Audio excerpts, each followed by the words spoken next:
So here we are in 2025, and I'm still finding that there are a lot of people out there who don't realize that stocks and bonds are not the only thing you can invest your hard-earned IRA and 401k money into. Breaking free of Wall Street is easy. You just need to know how to do it. And knowing that can help lead to quite a bit of wealth. You just need to be with the right people and have the right knowledge. To that end, I have an expert on today. His name is Derreck Long.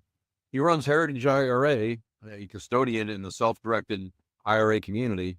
He's not only an expert, but he's worked the halls of Congress to shape legislation concerning IRAs. I think you'll find it real interesting. So we ask you to stick around. I'll be back in about 1 minute. I'm glad you're with us. Real estate has created more millionaires than any other form of investing. But, how is that working out for you? Did you become a landlord and invest in rentals, expecting monthly cash flow? Only to become burned out, with all of the headaches of tenants, toilets and turnover? Are you shut out of the game by high prices and tough lending conditions? Is all of your investable capital locked up in a retirement account, and you don't know how to put it to work in real estate? Well, you've come to the right place.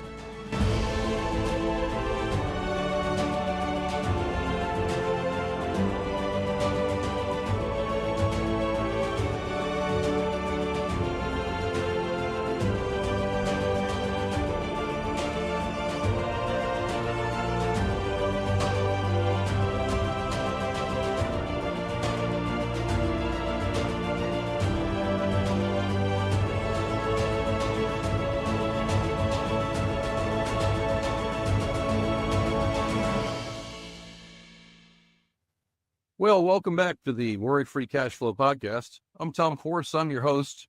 This is episode 15. It's been a while since we did 14. I think that was back in February, but a lot's been going on since then, as there usually is in the note investing world. Back in December, I was at a networking event in Las Vegas and came across a couple of pilot buddies of mine who have a podcast called the Passive Income Pilots Podcast. Say that 3 times fast. But anyway, we taped the podcast that week that dropped in March. And ever since then, my email has been lighting up.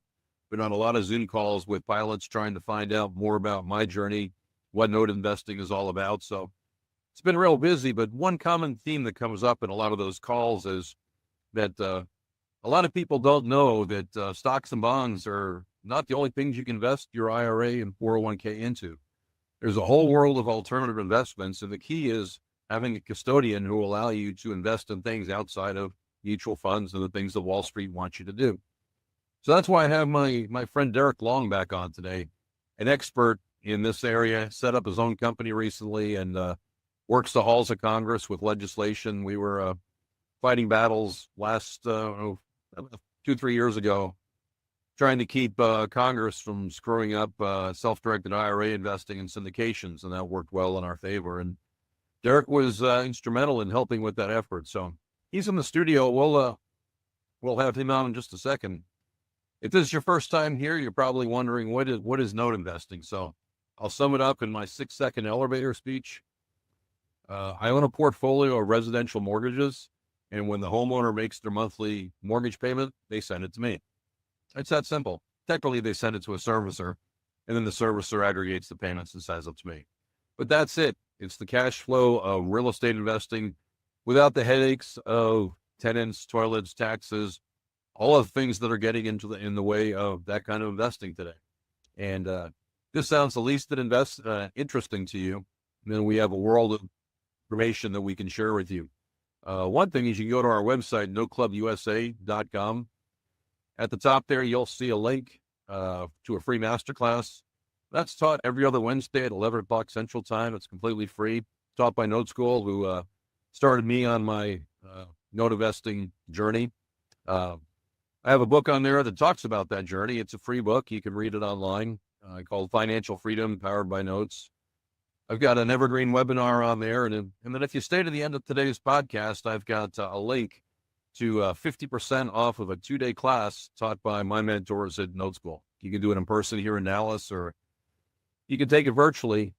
If you're going to look at investing in notes for just your personal wealth building, or if you're thinking about doing it as a business, either way, I think it's it's mandatory to start out on the same path I did and join the folks in Note School for that training. So we also have an archive of our podcast there. So you can listen to those and get caught up on exactly how note investing works. You can also go there. I've got a copy of the link to the Passive Income Pilots podcast if you'd like to listen to that. So we're all about knowledge, and that's why we do this, and that's why we're glad you're here today. So Derreck's waiting in the wings. I'm not going to waste any more time here, so I'll give you a quick introduction to our sponsors, and we'll get started with Derreck Long. Glad you're here. We'll be back in about 30 seconds. Thanks, Tom. Just a short break to introduce our podcast sponsors before Derreck comes on. If you need a real estate agent in the Dallas-Fort Worth area, look no further than Danny Force. Whether you are an investor, first-time home buyer, or selling the family homestead, put Danny's 16 years of experience on your side of the transaction. Set up a consultation with him at dannyforce.com today.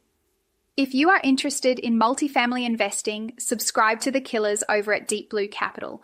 Matt, Nick, and Brian not only create the best syndications, but also teach the ins and outs of properly investing in this space. Go to their website to take in their highly educational podcast, featuring movers and shakers in the industry, as well as learn about upcoming opportunities to invest. Visit deepbluere.com. If you are a landlord in North Texas and tired of trying to run your rentals on your own, look no further than Homeward Property Management. Let the pros at Homeward handle the headaches. Get a free property analysis at homewarddfw.com. If you are a busy real estate agent, let Infinity Source help you do what you do best while they handle the rest. Let them put their years of transaction coordination to work for you, allowing you to spend more time looking for new clients and closing more deals. InfinitySourceRE.com. Sorry, Tom, that was more than 30 seconds, mate, but you two were just yucking it up anyway. Let's bring on Derreck. All right, well, you ready? Yeah. Okay, I'm here with, we're just talking about stuff here behind the scenes. So, all right, I'm back with my good friend Derreck Long. You may remember him from one of our podcasts a few years back, podcast 3. We talked all sorts of things about self-directed IRAs, HSAs, and all that good stuff. It was, in the metrics, that was our highest rated podcast, and lots going on in the industry since then. And so I want to get caught up with Derreck, and man, the opportunities out there in the self-directed IRA space have really changed and improved in my opinion. So Derreck's president and co-founder of Heritage IRA. You may remember him as having been with Quest before. So I want to bring Derreck on. We'll talk about that transition, what has happened then. And of course, neither of us are dispensing legal or accounting advice. This is just for education. There might be some entertainment value as well. But as always, if you're going to invest in notes or any other type of investment, please consult a licensed professional. With that out of the way, Derreck, welcome to the podcast again, brother. Yeah, thanks for having me, man. I love being on these, so I appreciate it. Well, it's great to have you. Like I said, we had you back about 3 years ago. We talked about the basics of self-directed IRAs, how they work. I know a lot of people took advantage of that information, ran with it. So you were at Quest at the time. So Quest was absorbed by Inspira, and so a lot of us have looked for alternatives, and you filled that void. So why don't you talk about how you set up, how you came to form Heritage, the background of the people in that, and why you're one of the companies that I'm moving everything to. Well, it sounds weird. I never planned on starting a retirement institute. I never planned on being in this space, and to say I have a passion for it, it's kind of weird, but I do. Right. And a lot of it I fell into it. And it actually all really started in 2020. In 2020, the first Secure Act was passing. And I personally was elected by the entire self-directed IRA, like every other company, to go to Congress and talk about, retirement accounts. Right. So Congress was looking at trying to get rid of that ability to invest in syndications and things like that at that time. It was not a good time. Yep. They were not going to allow retirement accounts to invest in pretty much real estate and how most people do it, whether it's a fund or a multifamily deal or something like that. Right. And it was funny is I got elected to go. So you want to talk about someone that did more research than you could ever imagine. Sure. That led to me actually being one of the number one experts in the US on this topic. And what I mean by that is I have every revenue code, every publication, every court case memorized, most of them down to the page number. And it was like, I didn't ever plan on doing that in school or something like that. You know, Right. it's Right. happened. Sure. And it's really unique when I have people that turn to me and say, hey, can you answer questions on this? Or can you help me invest this way? Or I'm looking to do a Roth conversion. And then everyone goes, Derek, why don't you just start your own company? Because I left Quest years before they even sold out to Inspira. Right. And I was like, I didn't really plan on doing it. Yeah. And it was funny is it just, once again, kind of happened. Yep. And since then, it's been a great adventure. Right? We started Heritage IRA, and it's been a lot of fun. So Well, and you had kind of a head start on everyone in your life. Your family was all involved in alternative investing. Your dad, you told the story about your dad and oh yeah, how he put money in your accounts at 16, and you initially weren't really happy about that, but worked out pretty well. you know what? No kids are. One of the biggest things I always hear is like people want to get their kids involved, and you know what? If you get your kids or grandkids and you get involved in investing and saving, unfortunately, they don't care. Right. You know when they care is when they get older, right? Mhm. And what's funny is daddy can tell you, hey, this is the best thing and this is what you need to do. Until your best friend says it, you don't believe it. Right. You know? Exactly. And it's weird that as we get older and you get the grays in the beard, you go, huh, maybe that old man knew something. Right. Right. Exactly. So, so you were freed up from what you were doing initially, and tell me about the formation of Heritage. You've got some high-powered partnerships there, and this isn't just You do. another self-directed IRA company. You guys have some top guns there working with you. Yeah. So what we did is when we formed Heritage IRA, this sounds really silly, but we had a piece of paper. We wrote down on one side everything that we don't like about self-directed institutions and everything we do like. Okay. And on the side that we don't like is things like something called an omnibus account. Every self-directed IRA company out there, they make money on the client's money that's not invested, and they make money on the fees. Mhm. Well, we said, let's get rid of that omnibus account. Let's make sure we never touch the client money because it will keep the client safer. So we're the only self-directed IRA institution in the US that does not ever have access to your funds, right? This Okay. is super, super unique. This is Okay. also kind of stirred the pot because some of these bank commissioners are looking at, well, how are you surviving? How are you? Well, we actually make plenty of money on the fees. Every Right. IRA institution can make and solely survive on the fees alone. The extra money they make on the omnibus accounts, that's just gravy. Yeah. You know? Okay. Yeah. So now that we're surviving and we're working well, what do you think the other banking institutions are looking at those other IRA companies and doing? They're going, huh, Well, and do you really need that? the consumer going to push for the pressure on the fees and all that other stuff, which Absolutely. yeah. So we'll dive right. Go ahead. I was like, and one of the things that happened here was the real person that came up with this is one of our partners. His name's John Paul Ruiz, or JP, right? And if you know who he is, he actually trains every single self-directed IRA company in the U.S., every single one of them. If you go to any institution out there, all of them hold a CISP license. Right. JP's the one that created that license, and he's our partner. Fantastic. That's really where we have this big jump start is we kind of knew, hey, we got the smartest minds in the industry. We really do. Right. And we have developed a company that can solely survive one way without ever putting the clients at risk. Well, that's what I love about you guys and sets you apart is not only you just a custodian, but you are educators. I mean, drop of a head, you come on my podcast and talk. You're all about education. You're very accessible, but you also have the expertise to back it up. So I'm very comfortable with all the advice that you give me on some of the questions that I've had.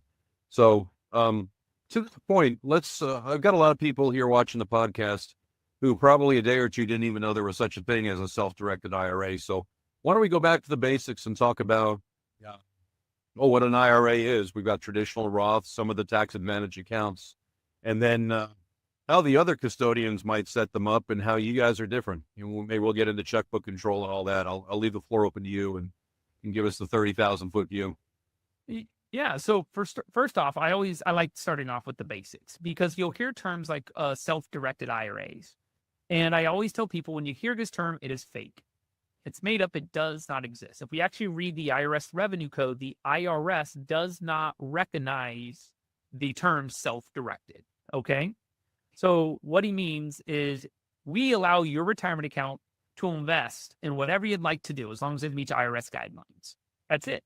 I'm not selling there's you just a couple of things you can invest in, right? Yeah, and for anyone listening to this, it's not going to affect them. You can't invest in like alcohol, gambling, like collectibles, like All the fun stuff. Yeah, it's things that's not going to affect anyone that's listening on this podcast. Right. You know. Okay. And what's unique about that though is if we use it as a marketing term, so does every other institution. Sure. Right. So if you call Fidelity and you say, "Hey Fidelity," or "Hey Charles Schwab," or "Hey Vanguard, do you have a self-directed IRA?" Absolutely, yeah, we have one. We'll let you self-direct it into our platform: stocks, bonds, CDs, mutual funds. When you set up an IRA with like Heritage, we'll let you self-direct it into real estate, small business, oil and gas. Right. I tell people, it's not that one's better than the other. It's different. Right. Notice if I want to use my retirement account and buy Apple stock, I got to go to Fidelity. But if I want to use my retirement account and buy a real estate property, you got to come to me. Right. So what I'm saying is that, Schwab is a custodian. That's in the term. They are responsible for accounting for your funds. And when they say self-directed, they mean within our little family of investments here, stocks and bonds, whatever, you're free to self-direct how the money goes, is basically the whole thing. Whereas when we're talking about something like Heritage, you're opening up a plethora of investment opportunities, not only notes, but you can do rentals, and there's a wide range of things you can invest in. Yeah, and it's a lot wider than people realize. Okay. Yeah. And you'll hear I use the term always retirement account pretty often versus IRA, because IRAs can be limited one way, whereas a 401k may not be. We have clients that use their retirement account to start their own business. Yeah, do a Rob's plan. Sure. Yep. Exactly. Like that's very normal. We have people that use the retirement account to lend themselves money, like a 401k, to pay for a mentorship. We have people that use their IRA though to just be a lender, buy a note, invest in a syndication. There's depending on the type of account, there's probably a way to do it. Remember, what you can't do is pretty small. It's collectibles, alcohol, life insurance. I love the solo 401k, and I think we'll have you back, on another episode to dive into that a little bit more, because I do like the flexibility of the loan provisions and things like that. But for the scope of today, we'll just take the people from a basic idea of what. So you're doing great. Let's talk about the different types of accounts you can have in the self-directed IRA world. Yeah. So in total, there's 8 of them. Right. Okay. And I start off what I call the personal plans. It's the traditional and Roth IRA. Right. And this is usually one that you establish yourself. Now, when I say this, a lot of times people have other names for a traditional IRA. You'll hear regular IRA, rollover IRA. All those are the same. It's a traditional Roth IRA. You also have what we call employer plans. This is a SEP IRA, a solo 401k's you just mentioned, a simple IRA, or you already mentioned it too, a ROBS plan, which stands for a rollover business startup. Mm-hmm. And then you have some special accounts that fall under the same revenue codes, such as a health savings account or HSA, and then an education account that's really for the kids, or an ESA. You also hear the term Coverdell or a CISA. Sure. So these 8 accounts are pretty much the accounts that can truly be self-directed, that you could establish from a 1-year-old all the way up to a 90-year-old, Right. So you probably say the foot in the door is the traditional IRA. Most people are familiar with that. Yeah, I'd say 90% of our clients, that's where they start. It's a traditional Roth IRA. So how would somebody fund a traditional? And just say they don't have one. What are some of the common means of funding it? What are the limitations? What do they need to do to put money in something like that? Yeah, so when someone sets up an account, there's 3 ways to get money in it. One, you just make a contribution. This is moving money from my own checking account and just depositing it into the IRA. Now, the IRS puts limits on how much you can contribute, right? And it's either 7 or 8,000, so it's pretty small. That's on your age, yeah. Yeah, right. 7 or 8,000. If you're over 50, it's 8. Under 50, it's 7.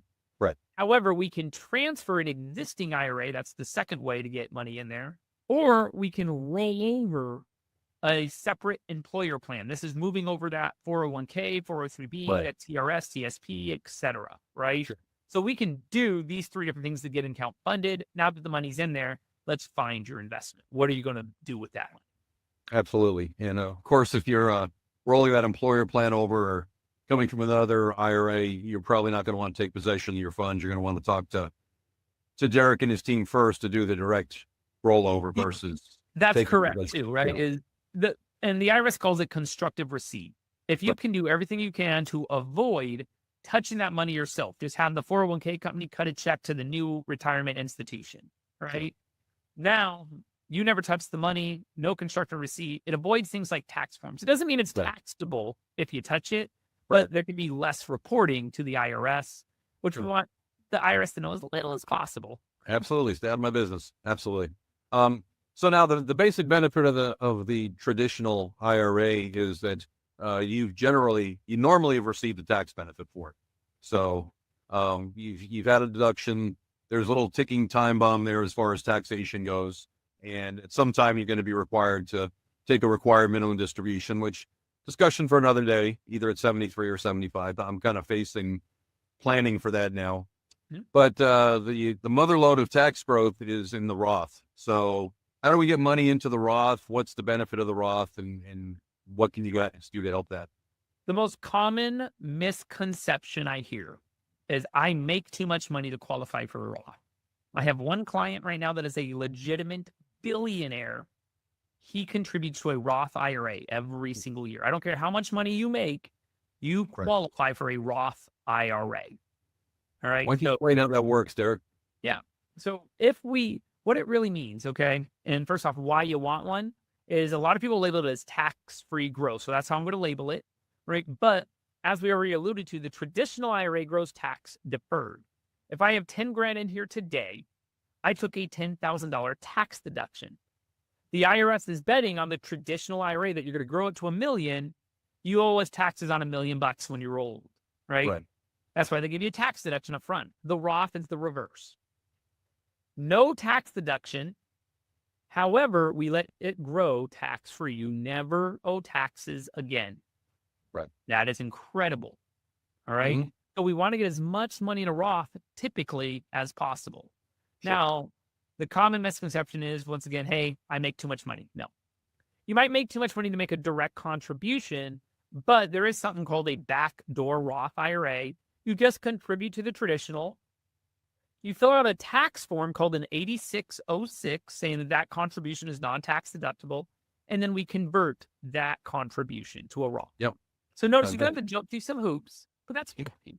Yep. So usually what happens is their CPA is trying to save them one because they charge them a fee per tax form, right? Well, that tax form we're mentioning, they didn't want to fill out. So they're like, oh, you just don't qualify. They didn't really ask the client, what are you trying to do? Right. Exactly. So once you have the money in the Roth, are there some limitations on when you can withdraw things like that? There are, but it's a lot more loose than people realize. Okay. So first off, the biggest limitation comes down to the years you have to have the Roth IRA. So I start off, you have to have the Roth IRA for 5 tax years. Okay. But let's assume we've now had a Roth IRA for 5 tax years. The most common reason people pull out money tax-free is 59 and a half. But you can also pull out money to buy your own home. Okay. You can pull out money to go to college.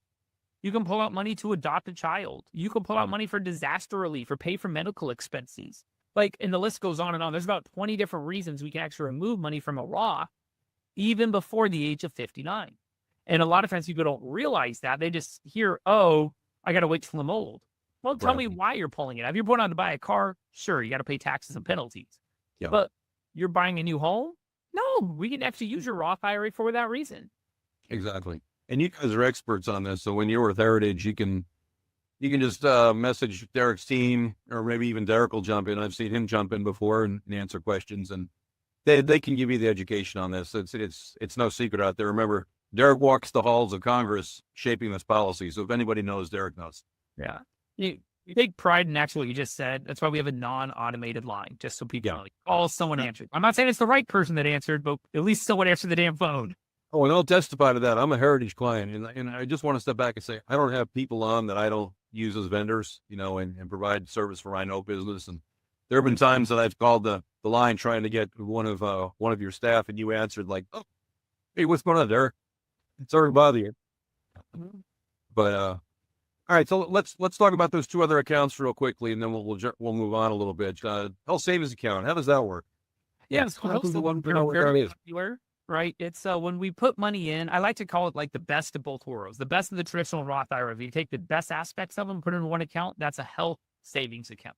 When you make a contribution, you get a tax deduction.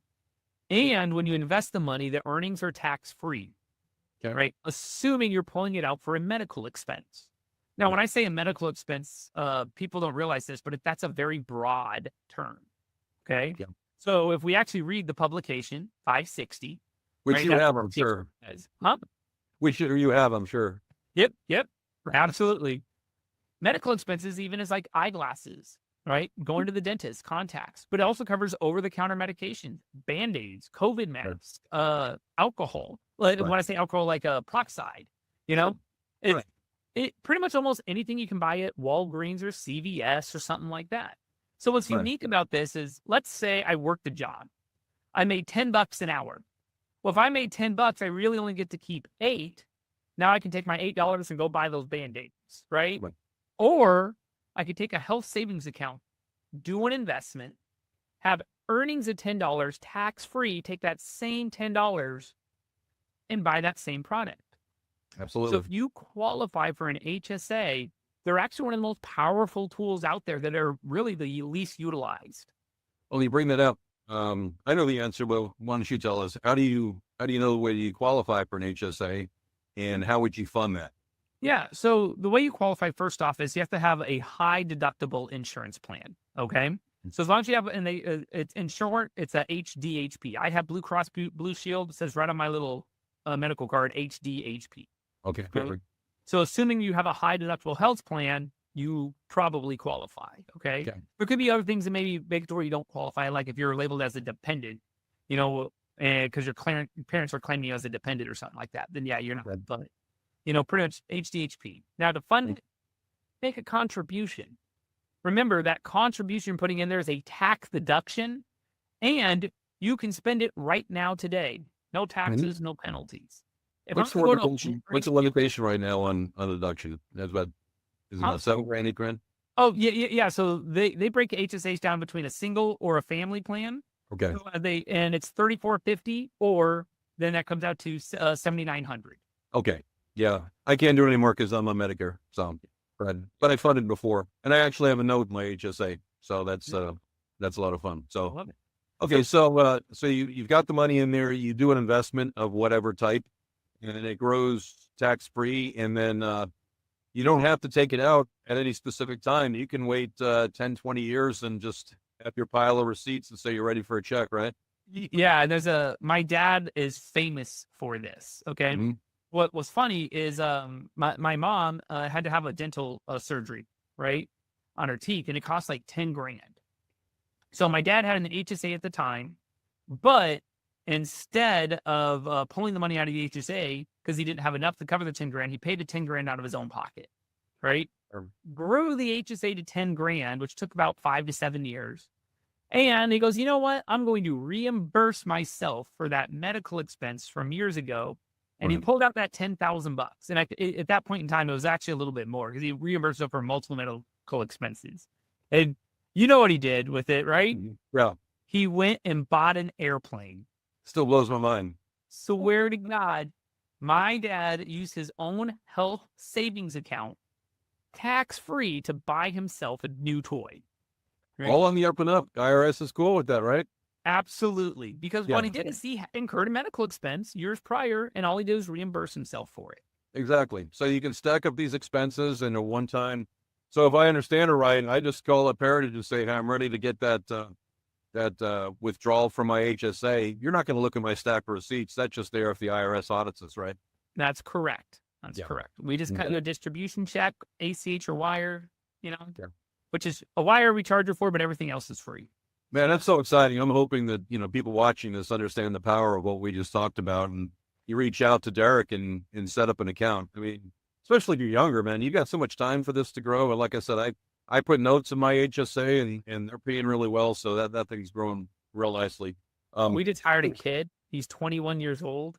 I wish more 21-year-olds got this. He goes, oh my gosh, I'm going to tell all my friends about this. Oh, the Roth is great. All his friends are like, you're dumb. Yeah. So like you get at 21 and I'm like, and you know how hard it is to find I don't know, like Gen Z, Gen X employee that actually wants to work.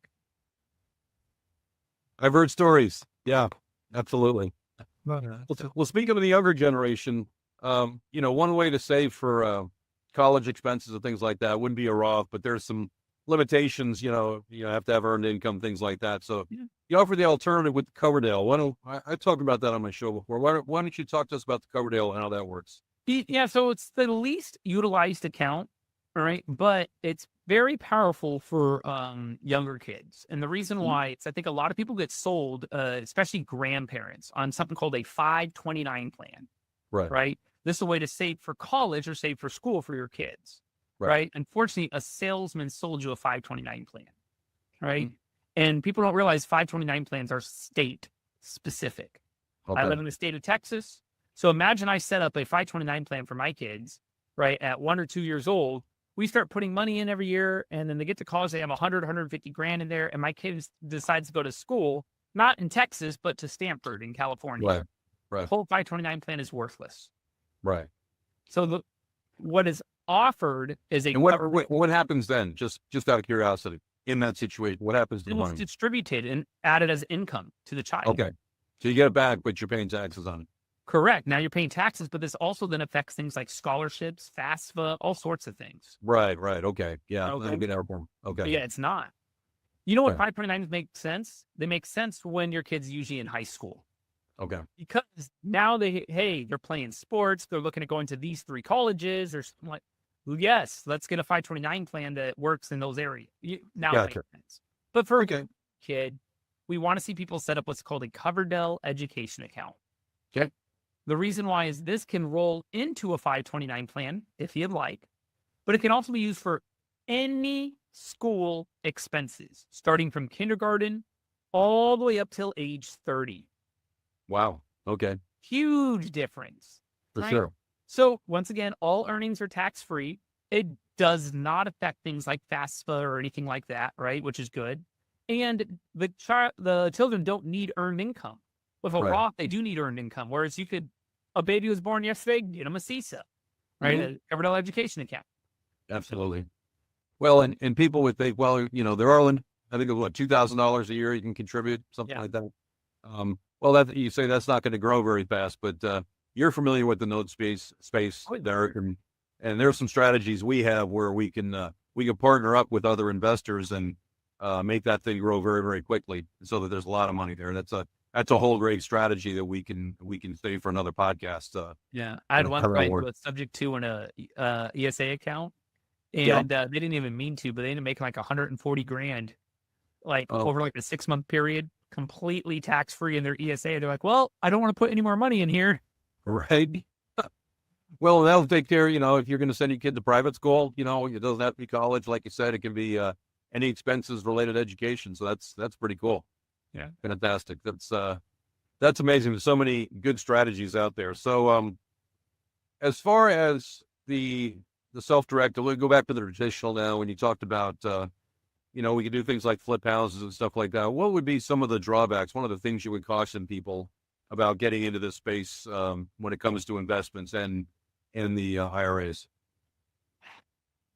Predators. And what I mean by that, this is probably the biggest drawback, is for a lot of people, this is the first time they actually have money that they have access to, right? Yeah. Overnight, I get access to my 401k. I worked a job for 20 years, and it Right. gets rolled over into a self-directed IRA. And I see $500,000 and I can do whatever I want with it. Right.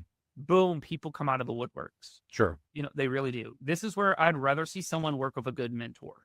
I'd rather Right. see someone work with someone that don't get sold on the first investment that caught your eye, right?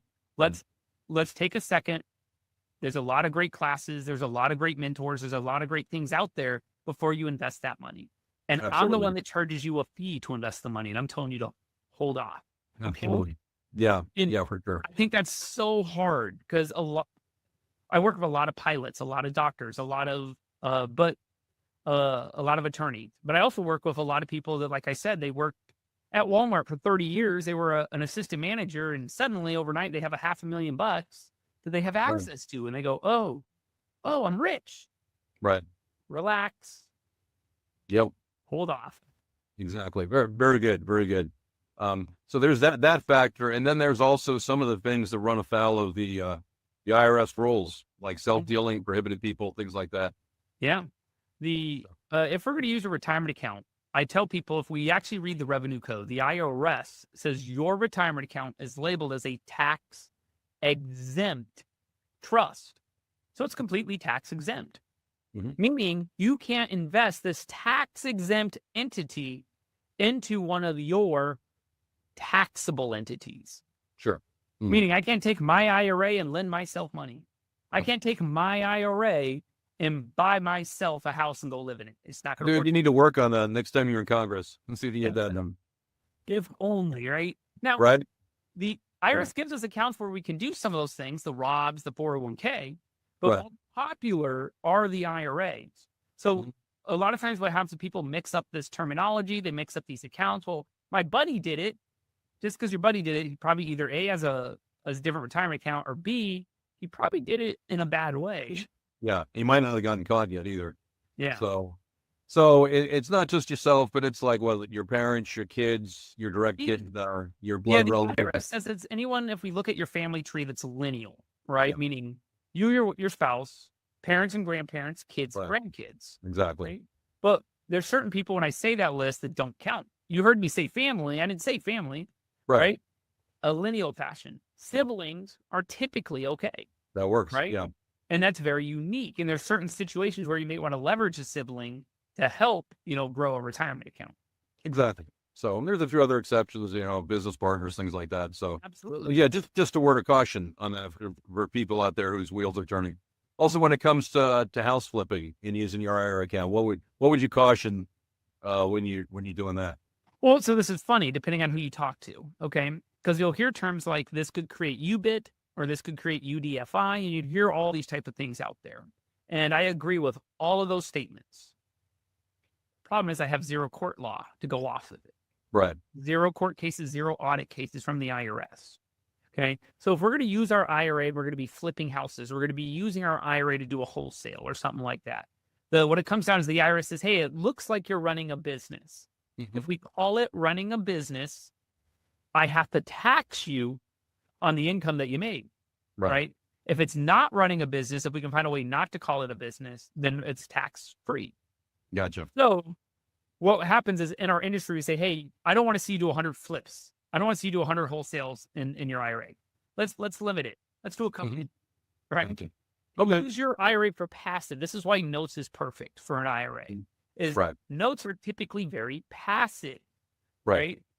So we like to see IRAs in the note space. That's perfect. And since this is a note podcast, that's a good segue because there's a couple of different ways to title notes. And so I want to segue to the end here a little bit about how the other and you do it as well, the types of fees, you charge for having these IRAs, kind of on a per asset versus like a checkbook control, which we'll talk about in a second. But, the titling of assets, the notes, I haven't really been thrilled with the custodian having to put my name on there because it might be like Quest Trust, FDO, and then my name on there.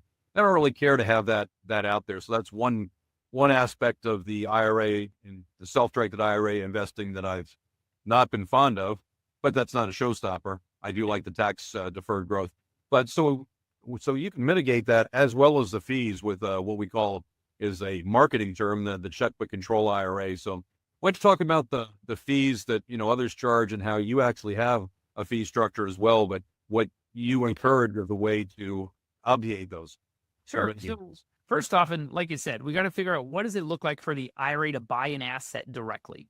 Your IRA is considered its own entity. Your IRA will have its own legal name, address, tax ID number, even its own level of asset protection. So this IRA, and I'm going to just say buys a house. When you read the contract, you as the investor go through all the same motions, found the house, work with the agent, title company, bank if it's debt leveraged. But the buyer's name's not your name, it's your IRA's name. Now, what is your IRA's name? Across the board, it's usually going to be the IRA administrator's name, right? In our case, it would be Heritage IRA for the benefit of your name, IRA 12345. It's like free rides on the closing statement. Okay. Yeah. Now, you brought up a great point because I just maybe got rid of your anonymity as well. Absolutely. Because I just exposed your name. Not only that, I exposed your account number. Right. Now some people they don't care.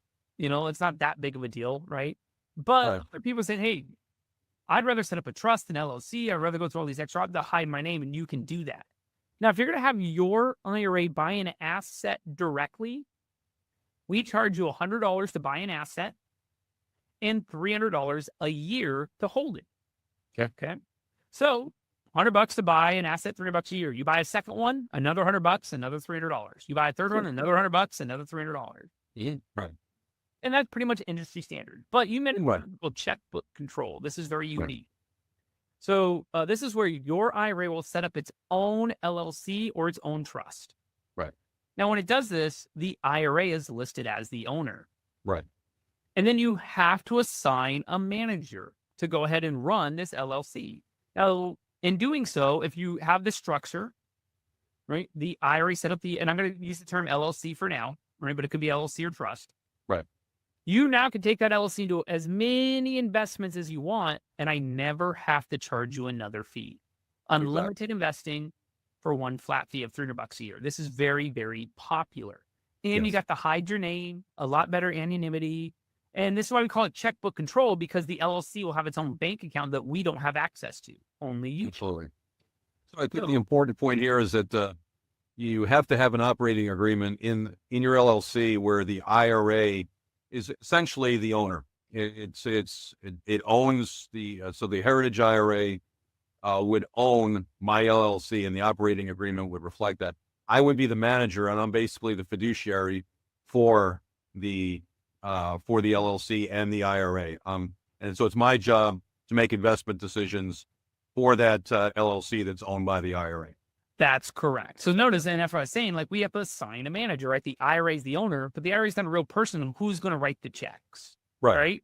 And sometimes that would be yourself, right? You can assign yourself as a manager, or in certain cases, we'll assign someone else, right? Exactly. This This will really depend on what is you're investing, and then we can get into that whole topic later. But there's sometimes we have you listed as the manager. Sometimes you have a separate business partner, right? Absolutely. It all depends. Yep, exactly. So that's something you would want to talk to Derreck about before you set it up, just to make sure you're doing it properly. But your LLC docs need to be formed just a certain way, have certain language in it to work just the right way. Oh, yeah. But so simple. In fact, just as an aside, I bought a note a few weeks back. I called Derreck. I said, "Hey, do you guys need to be involved in this at all?" He said, "Nope, your bank can go ahead and wire the money." And I said, "Okay." And it was as simple as that. So, and so in the end, I can do as many transactions as I want, own as many assets as I can within that LLC. You charge me $300 a year. That's it. It's a beautiful thing. Yep. It's a beautiful thing. Fantastic. Derreck, any other pressing things you want the audience to know? I'm definitely going to have you back for some more complicated. My biggest thing, okay, is I see people get this analysis by paralysis aspect. Okay. I'm going to let you know right now, no matter what, everyone out there should have a Roth IRA. Okay.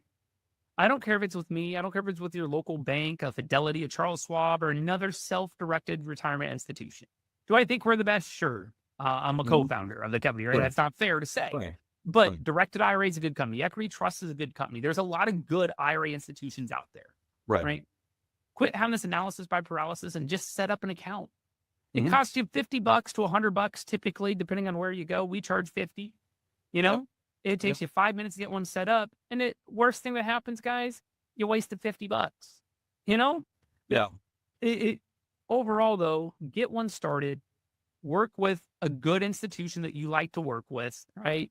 And like I said, there's a lot of good ones out there. I can confidently talk positively about my other competitors or competition because, there really isn't that many of us. There's about 4. And we actually all work very well together. Well, and if folks have Roths and other custodians, like you said before, it's not that difficult a process to transfer it to you. Maybe they're not ready to invest yet, but when the time comes, they can move it over to Heritage, and they've opened up a world of opportunity for themselves. Exactly. Fantastic. So, Derreck, I'll put up a slide with your contact information, but you want to go ahead and if people are listening to this on Spotify or whatever, how do they reach you, and what's the setup process? Yeah. So the best way is if you email info@heritageira.com. That will come to myself, but also multiple people on our team. This way, depending on whether it's a question or setting up an account or an investment aspect, right, the right person will answer. Also, if you ever do call our office, you'll notice it is a non-automated line, and I can't stress that enough. Yeah. Right? It's 713-489-4472, but we take pride in that. And I can't stress enough that it's not always the right person that answers. Right? That's okay. They know where to find them. Exactly. It's like, hey, look, Yeah. you need so-and-so. They're on the other line. Can you give them 5 minutes to call you back, or do you want to wait on hold? And Exactly. it's nice that you're not pressing 1 for this, 2 for that. I mean, I call the grocery store. I get stuck with the Right. automated system. It's obnoxious. Well, and that's what your competition deals with or gives us, sitting on hold for a long time. I won't get into that, but I'm in the process of transferring all of my assets over to Quest. That brings up the final point. I've got assets at other custodians. What's the process for bringing them over? Say I've set up the account with you, which I've done, Sure. and I've got So notes. What do I assets do? are the easiest thing to transfer with us as an institution. Part of when we Okay. set up the account, we have you sign what's called a 5305 form that says that you're moving things over, and if we request a transfer from another institution, they have to relinquish those assets, right? A Okay. bunch of legal language in there. Mhm. All I need, and like in your case, you have a LLC or a trust, right? LRP, yeah. LLC. Mhm. I need a copy of those LLC documents. Mhm. There you go. Your assets transferred. We can do typical asset transfers within 24 hours. That was my experience. When I had 24 hours, it was there. I was like, wow, that was quick. Yeah. Now I have all this money. Where do I invest it? Like you said, no, I'm just kidding. So it's a beautiful thing, man. So anything else for us, Derek? No, honestly, thanks for having me. You're right. If you guys do have questions, I always tell people use YouTube, use Google, use Chat GPT, but remember to speak with an expert. Okay. Absolutely. We really are experts in this space. We do take pride in it. We really do. And we always want to make sure we're providing the best education possible.